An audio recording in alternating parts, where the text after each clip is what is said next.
بسم اللہ الرحمن الرحیم نحمدہ ونصلی علی رسولہ الکریم اما بعد صدر ذی وقار اساتذہ کرام دور دور سے تشریف لائے قابل احترام حضرات پیاری ماں اور بہنوں اور عزیز ساتھیوں السلام علیکم ورحمۃ اللہ وبرکاتہ۔ وعلیکم السلام ورحمۃ اللہ۔ آج ہمارے ادارے مدرسہ جامعہ عربیہ امداد العلوم کے اس جلسہ دستاربندی کے موقع پر میں ابو یوسف درجہ حفظ کے طالب علم کی حیثیت سے اپنے خیالات کا اظہار کرنا چاہتا ہوں۔ میری تقریر کا موضوع ہے قرآن کریم اور عالم انسانیت۔ تابندہ تمدن دیا تہذیب عطا کی، تابندہ تمدن دیا تہذیب عطا کی، تاریخ نہ بھولے گی احسان محمد، بے مثل صحیفے کی طرح سینہ یطہر، بے مثل صحیفے کی طرح سینہ یطہر، جزدان کے مانند گریبان محمد، اور اتر کر ہیرا سے سوئے قوم آیا، اتر کر ہیرا سے سوئے قوم آیا، اور ایک نسخہ کیمیا ساتھ لایا۔ سامعین گرامی، آج دنیا میں ہر طرف جدھر بھی نگاہ ڈالیے خوف و ہراس اور دہشت و وحشت کا عجیب ماحول بنا ہوا ہے۔ پوری انسانیت کلا رہی ہے اور امن و سکون اور جان و مال کے تحفظ کے لیے در در بھٹک رہی ہے۔ دنیا کی تمام تر قومیں، عالمی ادارے، حقوق انسانی کی علمبردار تنظیموں اور حکومتیں امن و سلامتی کی تلاش میں سرگرداں ہیں، مگر امن و سکون کا دور دور تک پتہ نہیں۔ آخر ایسا کیوں ہو رہا ہے؟ ایسا اس لیے ہو رہا ہے کیونکہ امن و سکون قائم کرنے کی ساری دنیا میں کوششیں نیک نیتی اور خلوص کے ساتھ نہیں کی جا رہی ہیں۔ سچ پوچھیے تو دہشت گردی کے خاتمے کے نام پر ظلم و بربریت کا ننگا ناچ ناچا جا رہا ہے، قتل و غارت گری کا بازار گرم کیا جا رہا ہے، چھوٹے چھوٹے معصوم بچوں اور عورتوں کو تحت تحت کیا جا رہا ہے، اور بقول اقبال یہ علم، یہ حکمت، یہ تدبر، یہ حکومت، یہ علم، یہ حکمت، یہ تدبر، یہ حکومت، پیتے ہیں لہو دیتے تعلیم مساوات۔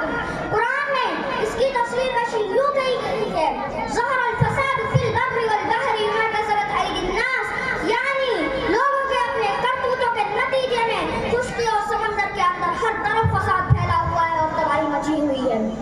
سامعین گرامی، جب انسان خود اس فساد، قتل و خون، وحشت و بربریت اور بدامنی کا سبب بنا ہوا ہے تو اس کا خاتمہ کیسے اور کیوں کرو؟ اس کا خاتمہ تو تبھی ہو سکتا ہے جب خالق کائنات کے بنائے ہوئے آئین اور قانون کا نفاذ ہو۔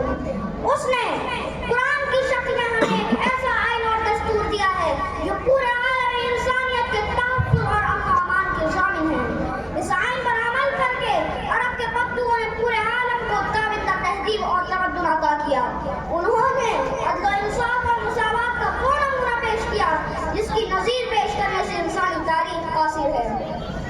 جو نہ تھے خود راہ پر اوروں کے ہادی بن گئے، جو نہ تھے خود راہ پر اوروں کے ہادی بن گئے، کیا نظر تھی جس نے مردوں کو مسیحا کر دیا۔ سامعین گرامی، قرآن کی تمام تر ہدایت و تعلیمات اور احکام فرامین عدل و انصاف، مساوات اور ہمدردی و بھائی چارے پر مبنی ہے۔ اس آئین میں نہ صرف انسانوں کا صلاح و فلاح کا خیال رکھا گیا ہے بلکہ کائنات کے تمام مخلوقات، چرند و پرند اور شجر و حجر تک کی رعایت کی گئی ہے۔ اسی قرآن کی برکت تھی کہ عالم عرب کے اندر امن و سکون اور بھائی چارے کا ماحول قائم ہوا، انصار و مہاجرین کے درمیان مواخات ہوئی اور اوس و خزرج جیسے قبیلوں کے درمیان اتحاد و اتفاق ممکن ہوا۔ صدیوں سے ایک دوسرے کے خون میں پیاسے چلے آ رہے تھے۔ یہ سب قرآنی تعلیمات ہی کی برکت تھی کہ دونوں قبیلے آپس میں شیر و شکر ہو گئے اور اتحاد و یکجہتی کا نمونہ بن گئے۔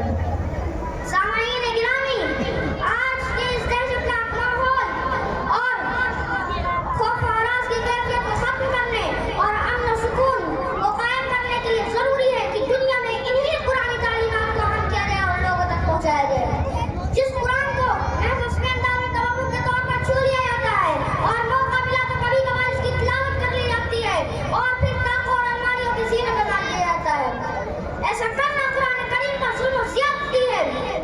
قرآن خود کہتا ہے کہ اللہ کے رسول اللہ رب العالمین سے شکایت کرتے ہیں کہ میری قوم نے قرآن کو پوری بسری چیز بنا دیا ہے اور اس کو بالکل چھوڑ دیا ہے۔